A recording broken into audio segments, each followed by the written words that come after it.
Hello, my name is Lisa Reisman, editor of Metal Miner. Thank you so much for joining us for our inaugural video piece on the Metal Miner Pulse series. The series is going to run one metal per each of 4 weeks, and then it repeats. So we're starting with steel today, and it ran this week. So we started the poll on Monday, and then we deliver the results today on Friday. Next week we'll do aluminum, then we'll follow up with copper, and then stainless steel, and then we'll repeat and be able to share with you some comparative analytics. A couple of caveats. First off, this is not a statistically significant sample, so I'm going to start with that. But what we wanted to do was to try to capture what's going on in the marketplace for steel, what are buying organizations seeing. So it's kind of structured similar to the Institute of Supply Management. And if you can bear with us for a minute, we're going to walk you through some of the results. Again, not statistically significant, but hopefully it shares with you some of the trends. And then we'll comment on some of the dynamics we're seeing in the steel marketplace today. Okay, so moving on to the data, I'll start with the first slide here.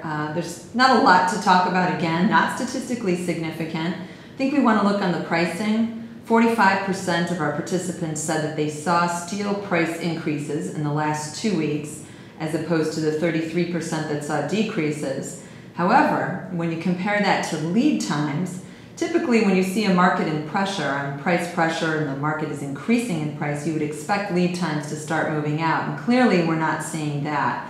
So I find that particularly interesting. I'm not going to spend too long on order books or company backlog. Again, we don't have any data to compare it to, but we will do that in subsequent market updates as we go forward. Moving on to the next piece of data, it's not really data, it's really just more discussion. There's basically 3 price scenarios out in the marketplace, right? Prices can go lower, they can go higher, or they can trade sideways. And here we find the information kind of interesting because there's some very conflicting information out there right now. On the lower price scenario side, weaker demand, we're seeing some of that, but our data doesn't quite support that. But we are seeing, with ThyssenKrupp coming back on stream or coming on stream for the first time later this year, that is going to have an impact.